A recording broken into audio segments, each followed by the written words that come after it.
gentlemen, welcome to the Beer Mile World Classic! All right, Jim Finlayson, BC 10,000 meter record holder. Congratulations. Jim Finlayson, oh my goodness.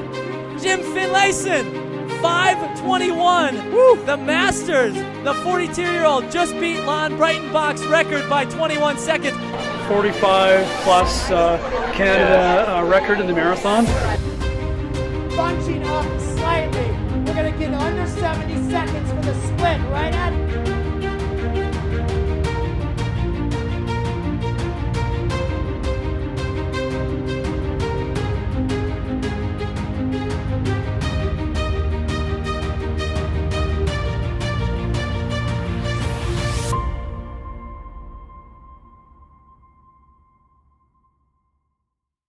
Jim Finlayson or Finlayson. I've heard people say it a bunch of different ways. Finlayson. Okay, gotcha. Okay, so how did you get into running in general initially? Mostly through soccer. I was a soccer player when I was young and played about 8 years of it. And we just always did running as a warm up for soccer. And I mean, at that age, when you're kids, you just kind of sprint it. You're not really warming up. It's a good friend of mine who ended up going down to the University of Michigan with me for running. And I were always well ahead of the rest of the team and decided to try running and found out we really loved it and did well at it. Oh, that's sweet. Like, it's funny you mentioned like you just like sprint as you're a kid, like you just go for it like 110 all the time. You play. Yeah. Well, it's weird because like our rest work ratio when you're a kid like that is completely natural, right? And it builds fitness. Whereas I find when you get older, you almost are told or like you have like an expectation of how much rest and everything you need to do another task. Whereas it comes like almost like biologically in like kids that just want to run. They're tired. They don't have these set of rules like the 4 to 1 or anything like that. They just go by feel. Yeah. Yeah. It really is sort of like that original Swedish fartlek word where, you're running hard when you feel like running hard and easy when you feel like running easy. And then it becomes a little more structured as you get into training and hence psychological as well. Like I couldn't shoot a volleyball or anything, volleyball or anything in high school, but I could like outrun people, and I think that's because I had a bunch of older brothers, right? So, and like survival. Then it was like that little bit of success that like kept propagating, like reinforcing it, eh? Yep. Yeah, and then it becomes part of the fabric. Then you actually start to enjoy it and miss it when you're not doing it. Yeah, I was talking to my buddy today, and I was like, when I was doing the run today, just 30 minutes, but I was so like, I was like, I'm going to go for 10, 15 minutes, do like an app based workout with my girlfriend, and then maybe 10 minutes cool down. But after about 8 minutes, I got into that rhythm and everything just seemed fine. And like, I was running at like 7-minute miles. And then I was just like, I was thinking to myself how long I could do this indefinitely before I like end up just falling over. Yep. I think we've all asked that at some point. Yeah. How long can we do this for? And sometimes it feels like you can do it forever. Yeah. But yeah, I think that's it, right? Like the most important thing is just putting on the shoes. And after that, the run often takes care of itself. Yeah, it's just a motivation. It's like the first mile or the first kilometer, first step. Okay, so let's there's another question. So like going on to this, so you were a runner in like school years, and then did you so you went to the University of Michigan and you ran on the team there. So after college, because this is it's like super relatable to my age group right now, did you take a break from running and then come back to it, or did you like, how did you transition that period from like college running being like, I don't know if it was anything like it was for me. I was like, that was my identity, is like the guy that can run in circles, 4 times or something like that really fast. But then afterwards, I had to sort of transition, because no one out in like the real world, or my real world anyway, in Fort McMurray, um, knows or cares about running times. So I had to like transition to something else. And I was just wondering what kept you running, and explain that transition period. Yeah, I went back to where I'm from in London, Ontario, after Michigan, and I didn't really ever take a break from running. The only times I've taken a break that's been extended, really all of my years, and I'm 48 now, was when it was forced on me through external circumstances. But yeah, I really enjoyed running, and I knew that I wanted to have it as part of my lifestyle. And I think I'd had enough success when I was younger to want to see if I could do anything with it. So I moved back to London, and was only there for a year before deciding to move out to Vancouver, and come out and train with what were the KJX at the time, which was at that time one of Canada's top distance running groups. I looped in with them, and then ended up coming over to Victoria a year after that, and continuing with the Evic Vikes, and then a small group out here. Okay. Yeah, there was never really any downtime. I loved it. I wanted to run, and also wanted to run fast and see what I could do. I really wanted to become a marathoner, and I wasn't coming out of university, but that was sort of long term in my mind. What were your events in university? Mostly 5K, 10K. Okay. I was 1500, 3K in high school, and then 5K, 10K at university. It's interesting how people move up eventually. Like you see it like all the time. It's like the 800 guy wants to be a 1500 guy, or he wants to move. The 1500 guy wants to move to 3K. Do you think that's due to just like old age, or like aging, and like maybe feeling less fast compared to, or hitting a limit maybe, or a perceived limit? I think that's part of it. I think part of it is just that, we lose some of the fast twitch muscle fiber, or the ability for it to fire, as we age, and so just for survival in the sport, we need to move up sometimes. I think that the longer events, and to build the endurance for those longer events takes a lot longer. That speed can come fairly quickly, but we don't really fully discover our aptitudes for those longer events until we've put in the time, which usually we haven't done that by the time we graduated from university. So I think that there is just sort of a natural, there's an excitement to the discovery of these different events that we haven't done before, but also our natural body's movement towards them as we gain that endurance.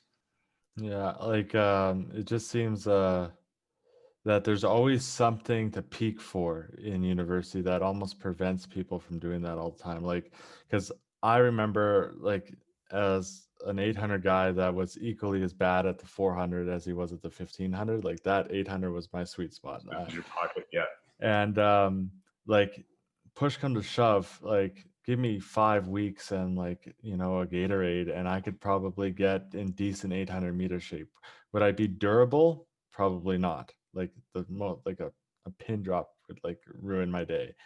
But like, if I was careful enough in terms of doing my reps and not doing anything stupid, like I can get in pretty decent shape, 800-meter shape, in 5 months, assuming I had like not sat on the couch for 5 months before that or whatever. But 5 weeks, I mean, I could get into the 800-meter shape. But I feel like you can't do that with like a half marathon or a full marathon, particularly. No, yeah, definitely not. I mean, it just takes so much longer to build up to even just be able to do the training for it, much less, try to race one hard. The muscles take a lot longer to sort of iron into shape. That clousing of the muscles to that impact on the ground and just sort of that steady burn against the flame. It takes a while to get there. It's just like your breathing has to be on point the whole time on that, because I've seen some out of shape middle distance runners do really well just because they're strong and they can just sort of bite their teeth, and you roll your eyes and be like, how much faster could you be if you ran for 30 minutes every 2 days or something like that? But training, because the way I trained for that 10K time trial you gave me, that training system you gave me, I followed it to a T up until that point, until I sort of screwed around. But that was a totally different way of getting to the same, as I guess, result in a 10K that I've had before. I've had it in university and this is obviously coming off the context of me being in general shape, because track runners I find are, even in the off season, they're in shape comparable to someone else. But I could have just done hard tempos and short 2-minute by 2-minute reps, and might have taken me a variation of time different, but I could get into that 34-minute window that way. But then the way that you gave me, again, more aerobic and just all around longer workouts, it felt totally different. The schedule, I wasn't on every Tuesday, Monday, Wednesday, Tuesday workout. I had to do easy run, weights and everything like that. But this was a completely different route to get to that same outcome of that arguably a successful run. So it was interesting. Yeah, I think, obviously, different physiologies, different muscle fibers will respond a little bit differently, and there are usually a couple of ways to get there. But I've found with the longer events, taking more of an endurance approach allows you to have a stronger base for future breakthroughs and for future jumps in performances, and it's not quite so cyclical as what you'll see maybe coming from a shorter training perspective or a more anaerobic based perspective when you're building up for those events. Where I think what a lot of people do in university is they can get very fit very quickly by doing the fast anaerobic work, have some good results, but then the season won't last as long. You mentioned earlier in the interview that you're just not as durable throughout the full course of the season, and it also doesn't give you a whole lot to build on for the next season. Yeah, me and my buddies had a phenomenon where it's the most out of shape we felt was at CIS championships or nationals in terms of aerobics. You were strong, you could do your job, especially as a 4x800 guy, right? You may be throwing in a relay or something, but you're strong at that very, very specific goal that you had to do. That task, you're really good at that. But we're we could probably have ran a 10-mile a 10-mile progression run way better in, let's say, November 30th than we could on March 5th. We're just we feel the most out of shape, even though we're probably the strongest, or whatever term you want to put, anaerobically fit. We're aerobically fit. It's you could never have both at the same time, and that's what frustrated us. The art of the taper, and again, it's very much about the specificity of the training, training for the event that you're preparing for, to the detriment of other events. So for you, strong 800 meter and not as great in the 400 and not as great in the 1500 as a result. Yeah, like because I was 50 point and then 358. Yeah. And then I was a 153. So I think the 153 is just, I think it's a touch better in the 15 and a touch better in the 4. So it's just, that's where I lined up. Yeah. Okay, some next questions, because I'll try to speed it up and then get to the beer mile stuff. Is where is it? Oh, scrolling. Okay, so you deal with a wide range of athletes in terms of where they are in their life and performance-wise. So again, like you're having like a person that's trying for the marathon, right? Cam Levins, and then you have like maybe someone that's just starting to run when they're 40 or something like that. My question is, despite like the obvious things like pace and volume and just like those training like I guess markers like paces and stuff like that, how does it differ by like communicating with them as a coach, and b sort of how they respond to you being coach compared to if you were like, how would the week look like if you're working with someone that has been training like before and knows the sport and is highly competitive, and someone who's just trying to get into it? Like how does the nuts and bolts of the training itself differ? Yeah, You mean?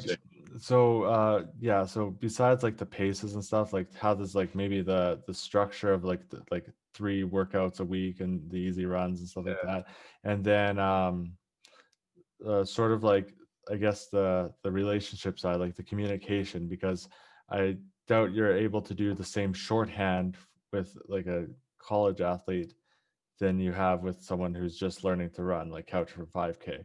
So, and then their expectations on you and your expectations on them, sort of like, how does that relationship differ, I guess, in the broadest? Yeah, that's a good question. I mean, I think with people who are fairly new to the sport, one of my objectives as a coach is to, over time, teach the athlete how to train themselves. And, if I can explain the philosophy behind, why we do certain workouts and how we're approaching volume, if I can get somebody to learn what it is that I'm trying to, the information that I'm trying to impart from a philosophical perspective, I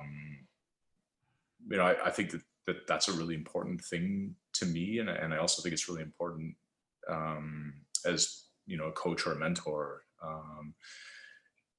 and so for people that are new to the sport, they're just not going to have any background. Like they probably haven't read running books when they were growing up, or training manuals, and they probably didn't read the Jack Daniels.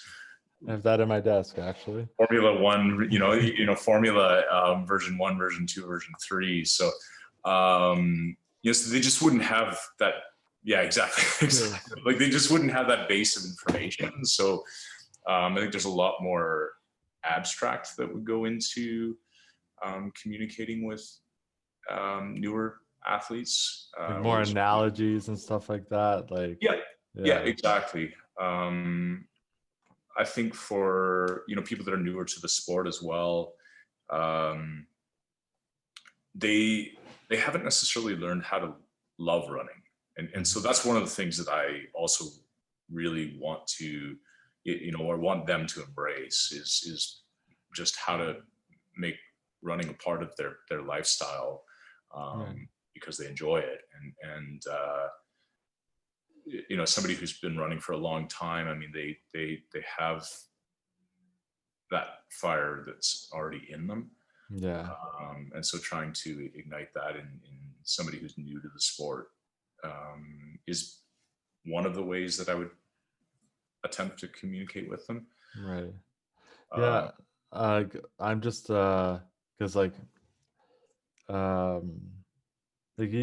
even like me, like when I took 5 months off for like a hip injury a couple of years ago now, the biggest thing to me was like when I came back, I went for my first run or second run or something like that. And that run right there, that made me understand why people don't like running. Like, like I was like, is this like what we're coming up with? Like when we're like, okay, go for a run. This is what that person experiences. Cause it's like, cause this sucks. And I was like, no wonder people don't like it. Yeah. But then we do get that, like when we again, I think it's like it's just a carrot and a stick, and like the carrot doesn't have to be like anything real, but it's like that motivation, it's that dopamine, right? And then you eventually do like it, and you see that you're good at it, and it's almost like you associate yourself with it more. And it's awesome for us because we're already there, or most of the time we're already there, and even if we're not. So when I was injured and I like didn't like it, at least I had like the mental tools, and I guess the ways of coping that I've learned throughout this sport, that I can sort of rationalize my mind to get through the suffering, to get back, right? So, and like I coach a little bit of high school, just part of the job, right? And the biggest trouble I have with kids is like, no, like seriously, like this is cool. Like once you get like in that rhythm and like you have like a little smidge of success, you'll understand, right? But it's just so hard because uh there's no instant gratification in running. It's like, okay, pay up now, I'll give you the results in 3 to 4 weeks, like, so it's just hard to like, it's easy for us to go back and like sort of find it again because of the tools we have, but it's extremely hard to grab someone and like, I feel like I'm almost tricking them to like it. Like I have to like maneuver like how I'm coaching and like contextualize it in a way where they just don't realize that they're working, because I had to be like every practice had to be a race, like, and I would manipulate it so it wasn't like a crazy race, but it's like they had to have like every second day, like I think it's a Call of Duty like thing where like they get experience and it just blows in their face all the time. They need that all the time, or else they don't listen. So it's just interesting. Again, I just ramble a lot. That's just but like um it'd be weird to flip flop between like such extreme. So you have like the 35-year-old that's trying to break like, let's say, uh like 50 in the 10K, and then you have a guy that's trying to get around 210 in the marathon. Like and do you do those coachings the same day, like you just walk over?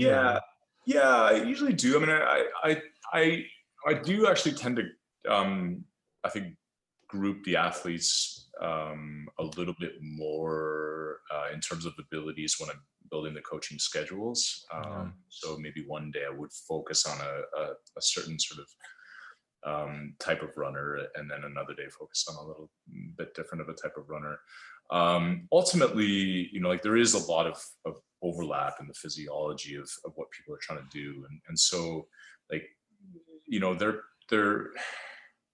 they're different, and yet they're like, if you look at the Venn diagram of it, really like that middle part of it is pretty big between all runners. Like we're all trying to do the same thing. I mean, you can look at I think it's Fitzgerald that came out, and I know that this is an older concept, but he wrote the book 80-20, where you try to aim for about 80% of your work in the aerobic zone and about 20% in that anaerobic or higher intensity zone. And I mean, that's it's not exact, but it's in that kind of range for everybody, no matter what level you're at, unless you're really new to running, where you really kind of want to build the the tendons and the muscles and ligaments to just be able to withstand the movement.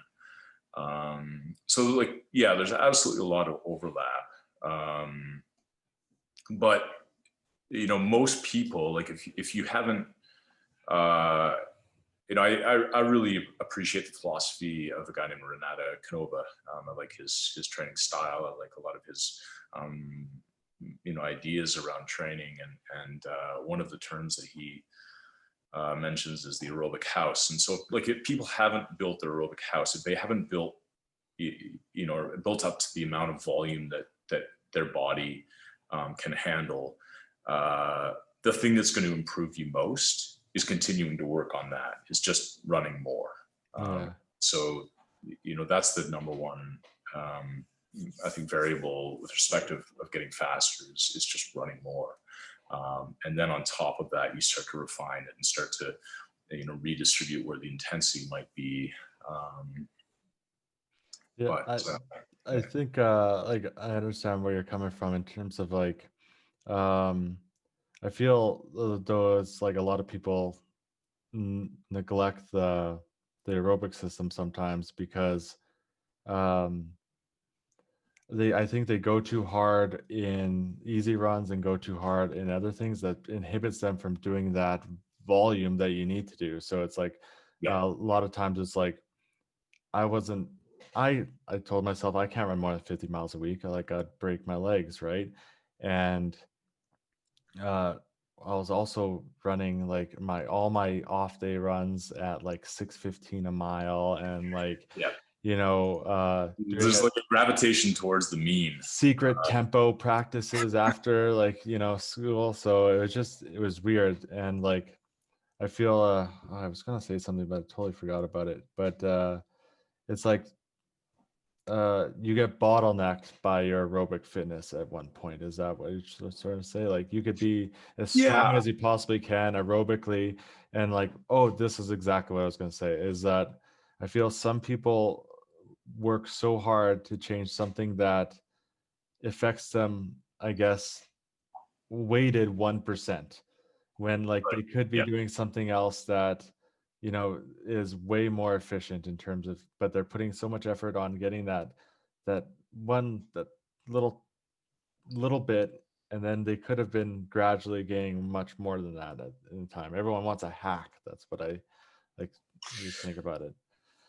No, I think it's a good point. And I certainly like, what you're alluding to earlier. I think that gravitation towards the mean, where like people tend to run their fast runs too slow because they've run their slow runs too fast, and everything sort of clumps towards the middle. And that, I think a polarization of training where you run your fast runs hard and your easy runs easy.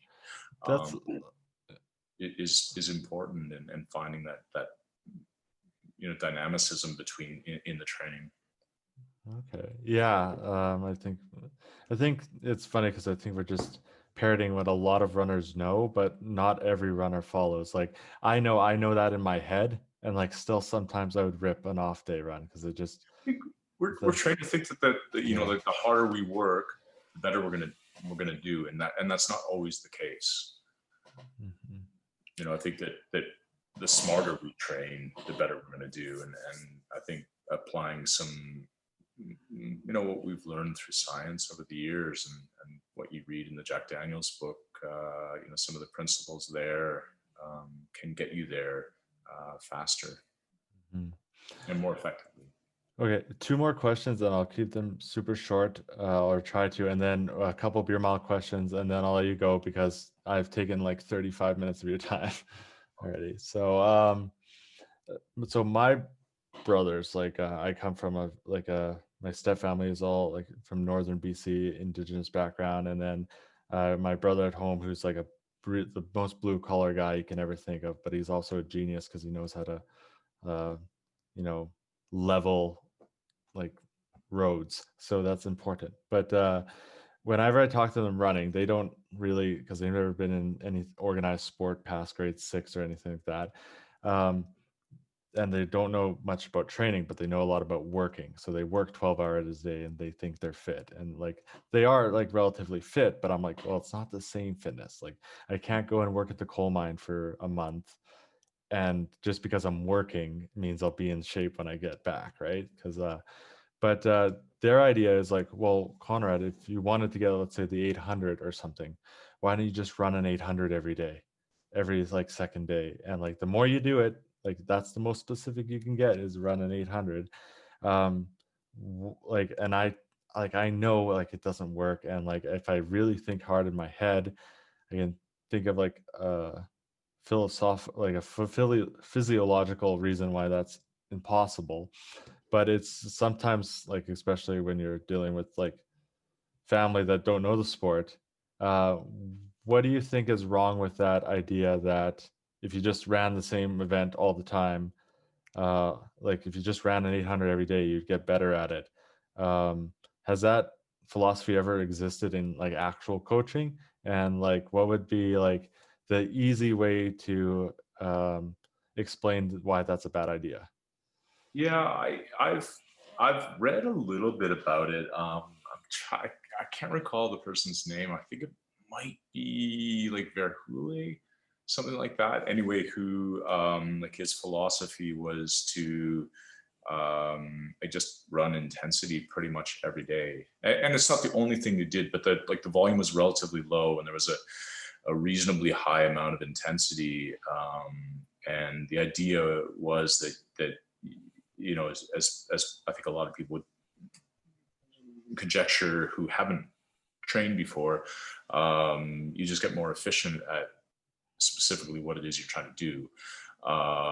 And like people actually did see some decent success to that, but I think the limit came when, you know, you just couldn't explore some of the other elements to their fullest. Like, you know, if you look at, say, the percentage of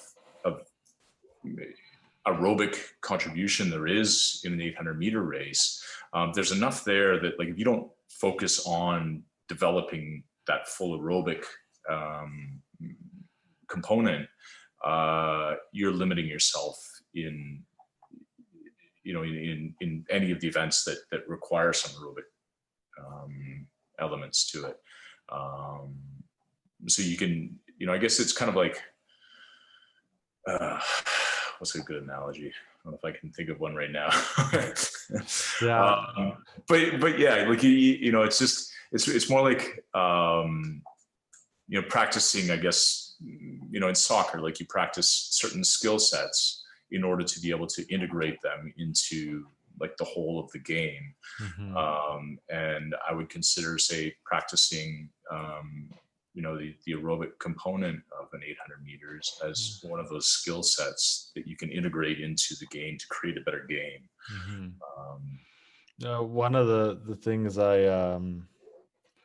tried to explain it to someone about it. It was like, imagine like let's use the 800 as an example still, because it's not too long where I have to break it up. But like, actually, let's do the 10K. The 10K as an example. I tell them I'm not training for a 10K. I'm training for 10 1K races with 0 rest. And I told them, so I need to practice. I need to practice running the first K. I need to practice running the second K, and I need to practice. So in 800, I'd be like, I need to practice running the first 50 meters as fast as I can, super rested. Then I need to practice doing the next 150 meters as fast as I can, assuming that I ran 50 meters before. So I tell them this, and I try to explain that the way you train for it. So your logic is, oh, just run an 800 every day, or run 2 800s a day until you get better at it. Well, now the logic is, okay, run the first 50 meters of your race or whatever every day. Okay, run the first 200 meters of your race every day because you're training for that distance too now. Okay, now I needed to train for a 200 meter, but while you're tired. So you have to be tired and run a 200 meter. So you have all these different conditions for the different parts of the race. Mm-hmm. So it's like, like I was doing that long run I did a couple, like a month ago. It was like my first half marathon since I like stopped really running. And I said like I wanted to stop at 12 miles, but I knew I had like 13.1. So I was like, might as well go, right? And then my idea, in my head was like, when am I ever going to train for the last mile of a half marathon? Like again, because it's like I took 12 miles to get to this point, and now I'm training for this specific mile. So I'm like, I have to do it now, or else I have to run another 12 miles to get to it at like one point. So okay, again, I could rant all night. I'm sorry about that. But, we'll get to the beer mile questions, and then we'll have you out of here like soon, like 10 minutes, let's say. All good. Okay. So just quickly, because you could probably articulate it better than I can, because I always fumble over my words. describe what a beer mile is to someone that's not really in the track, or like, okay, they're into drinking, but they're not in the track. Okay. Yeah, beer mile is 4 laps of the track, 4 beers. The beers have to be sealed at the start of the race. There's a 9-meter. So if you go to a track, a full mile is actually 4 laps plus 9 meters on a 400-meter track. So that 9 meters from the start line to the finish is the exchange zone.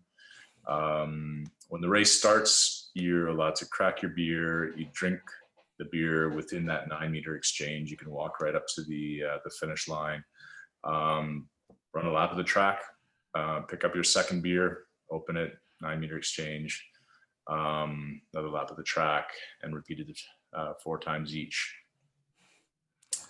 Yeah, that's it. Your that's total much. wins. Total time is including the drinking. Yeah, and then there's also the infamous penalty lap, right? So Yes, yeah. So if you vomit at any point during the race, you have to do a penalty lap. So 1 extra lap of running, not 1 extra beer. you know what the most common response to when I tell people what a beer mile is? Why would you ever do that? Why does this exist? I'm like, everyone forgets that it was terrible the next time you start one. Yeah. So it's like, how many people want to do one, and how many Yeah. people want to improve on the last time they did one because they know that it couldn't possibly be worse than that? Well, it was just funny because like when we first started it, none of us were taking it too seriously, and by the end of it, like by like my 5th year, like people spiking up for it, and like it's just like, oh man, this is crazy. Why did people want to do this? But I think it's like it's just that I think it's a running mentality, like a runner's mentality. It's like we just want to see like who can withstand the suffering the longest. Like it's just like, and so like, of course, running a mile isn't tough enough, right? So we're gonna have to drink beer because it's some obscure challenge. Like I know runners like time how fast they eat their Cheerios in the morning. So it's just so. That's a nice way to take, like we are competitive runners, and it's a nice way to take some of the pressure off the competition. I think it's opportunity too, right? Like usually do at the end of season. So you're all super fit and nothing to do. So it's just like, it's just cool to do something a little stupid once in a while. Okay. So a lot of the people at the Fort McMurray Runners Group, they really like the long distances, like 50K, 100K, ultras, stuff like that. Stuff that I'm like, absolutely not, no way. But they just love it, and they're wondering, how would you structure a beer event in like 50, 100K ultra? I'd put it at the top of the longest hills. Every peak. Yeah, every peak. Oh, gross. Yeah, I did a 6 beer 6 miles once. That was actually easier than the beer mile for me. Yeah, it was weird because it was like I did it in 39 or 40 minutes exactly, almost. And that's pretty impressive. Well, it's like the beers didn't really change how long it takes. Like in a beer mile, it takes me a minute to chug a beer, right? So in the 6 beer 6 miles or whatever, it was the same amount of time for the beer. Yeah. But I had more time to do something impressive in the running. So I like ran like 5:30 miles every once in a while, like just to speed it up. But the drinking, and it got better. I think it was easier. Like, do you think would it be easier if, like, as I'll get to in a moment here, like doing things like, would a 6 beers 6 miles be harder in your opinion than a beer mile? Like, I don't know. I mean, I've seen people do like the beer half marathon, where they're drinking 1 every mile, so they're drinking 13 beers. So this would be just half that, like easy. And that's just grotesque. The 6 mile, I don't know. That's a good question. I mean, yeah, I think like, one of the issues with, for example, the beer 2 mile is you just get to a point where, you put so much liquid into your body in such a short amount of time, that you can't fit any more in. Whereas, when you're spreading it out so that it's only one every mile, Yeah. volume probably wouldn't be an issue. Yeah, that's a good question. I mean, I guess though you look at someone like Corey Bellamore, who, he runs, like in his beer miles, he's pretty close to 4 minutes for the mile part, like for the running part. And so, add his 25 to 28 seconds for the drinking. He's not that much off his best mile / best 1500-meter PB for the running part of it. So it doesn't, like, the beers don't seem to really slow the top beer milers down much. Yeah. From the running side of things. So you would say like maybe a person that's good at the beer mile, that's a less like a not as much of a runner, but more of a like a drinker. Like some of my friends like that are like don't run at all, but they can drink. They beat me at a beer mile because they can just Totally. So I guess I feel like those people would have harder time with the 6 beer 6 miles, and then I think it would favor on the scale on like the side of running rather than beer drinking, right? Because there's a different percentage of time that it takes, like the total time and how much it takes you to drink the beers. Like that ratio is much larger there. Yeah, I think that's exactly it. Like you've got the people that are really good at running and really good at drinking and can do the beer mile really well. And from there, it starts to polarize a little bit. So you've got your runners that can do okay in it because they can drink okay. Mm-hmm. But, that wouldn't be so much of an issue in that longer one. Whereas you've got your drinkers that are really good drinkers and okay at the running, where the running starts to become an issue. Yeah. Right. Okay. So where do you, like, you mentioned Belmore, and that guy is just, 6'5", crazy. Like he's just insane, right? Where do you think the future of this beer mile event is going to go now? And who do you think is like the next up and coming beer miler, the next guy that you think is going to, if there is a next guy that's going to sort of break a barrier again in it? Yeah, I mean, I don't know if you watched this summer. A guy named Chris Robertson ran pretty close to the beer mile world record and also broke the beer 2 mile world record. And he's like, he's been at most of the major championships events so far. So he's been around, but like, relatively new to this level of performance. I think the thing about the beer mile though is that like you don't know where that next person's going to come from until they're suddenly there. Yeah. Like just it's a race where there really is an opportunity for somebody who's a good university runner. And I mean, you look at the number of guys that can say run 4 minutes to 4:05, 3:55 to 4:05 for a mile, coming out of the US university scene. I mean, if any of those guys can get the drinking down to about 30 seconds, like they'll just arrive. Yeah. And I think that's usually what happens. I mean, there was a young guy. Did you watch the virtual?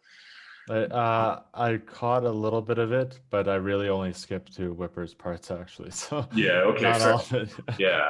So there was a guy out of the States that actually ran really well. I think he was maybe like third or fourth in the race, that we hadn't seen at any of the major championships events before. But even someone like Bellamore, I mean, we didn't know about him until he broke the world record. And at that point in time, most of us were already over in England getting ready for the World Championships, the World Classic, and he broke the world record, and the organizers flew him over. That's crazy. And like he arrived because he's the same age as me in terms of like when he graduated and stuff like that, maybe a year older in terms of eligibility. So like I didn't know him personally, but I knew of him in like a CIS university like context. And then like some of my friends that haven't been to university at all, but like I was hearing about this beer mile from the friend of a friend or whatever. It's like, oh, that Corey Belmore guy. I was like, oh yeah, it's just weird. Like it's weird someone that you've seen around before does something incredible like that, and then just like Yeah. him. Like, I know, maybe, totally. Yeah. I mean, I was thinking even back, I mean, my times are relatively pedestrian compared to what the guys are doing now, but like, when I first ran 509, and at the time it was a world record, some of the guys that I went to university with were like, you never even drank at university. Like, how did you do that in a beer mile? But yeah, I mean, if you think about like the top guys now are drinking 25 to 28 seconds for all 4 beers. Top times in the world are, I mean, Corey's like 4:30. But if you can run under 5, you're still pretty high up. So if you can run a 4:30 mile and drink in 30 seconds, like you're going to be one of the top few in the world. It's hard for me to imagine it getting faster. Like it just so. So All you right. got to practice with water bottles. Yeah, so that's what we're gonna like the last question here. What advice could you give someone on chugging beers? Because like I have little bird lips. Like I can only go like a 45-degree, and then Yeah. it's just bad all around all the time. So like my buddy, he asked this because he's around a 6:30 beer mile, which Yeah. is like really good, and or maybe 6:15, something like that. He's Yeah. mad that he's mad that he's not under 6, but like he's wondering how could he increase his chugging, and this is coming from a guy that's like could chug a beer in like 30 seconds, like Yeah. normally. So, yeah, honestly, like I think it's like what I typically would do is I drink 1 beer. I would drink 2 beers over however many days or hours or minutes. Have 2 empty bottles, and I would just drink all my water from those beer bottles thereforth. And so every time I want a glass of water, I would put it in the beer bottle and I would drink it fast. And usually I would try to do it back to back, so I get two bottles so that I can practice like not breathing for that amount of time, and also practice getting the volume in. Oh, that's clever. But yeah, like I think that's the easiest thing is just practice with water a lot. I think the other thing too, like one of the key things is to learn how to drink without pulling the bottle down. If you can do it in one pull, it's going to make a huge difference in how quickly you can get through the rest of the beer. Because as soon as you pull it away from your mouth, it's going to foam up, and then it's going to be harder to get in. So like keep the angle relatively low, try and do it in one pull, and practice with water. Okay, sweet. Like I'm probably going to try that, come New Year's, because I'll have so much bottles anyway. So now, so the last question was, do you have any like athletic like aspirations yourself right now? So I know you're coaching, but are you training for anything in particular, or how does like your and it could be then like the next beer mile, or are you still into the beer mile stuff, and are you training for like any other events? Yeah, like I'm good friends with one of the guys that organizes the Beer Mile World Classic, and he intends to have one next year, either most likely in Europe or in San Francisco. And so I'd like to be a part of that. I'm also 48 now, and when I turn 50, there are a couple of Canadian records that I'd like to try to pursue in the 10K, half marathon, and marathon. So yeah, I'm way past my prime, but I think that those are some good age group goals to chase, and keeps me excited and inspired. And it's just one of those things. It's like it's just in reach, or Yeah. at least you can perceive it's in reach, so you want to go for it, right? So that's awesome that I know like you've maintained like like comparably exceptional like fitness throughout the years, because I know like I think we all know like one like college superstar or high school superstar that when they stopped running, they probably didn't stop eating or something like that, right? And so like hats off to you, like you're the goal that a lot of runners like myself are working towards, I guess, or wanting to follow in the footsteps, because it's Thanks. it's really easy in the real world to you know take a couple months off every once in a while.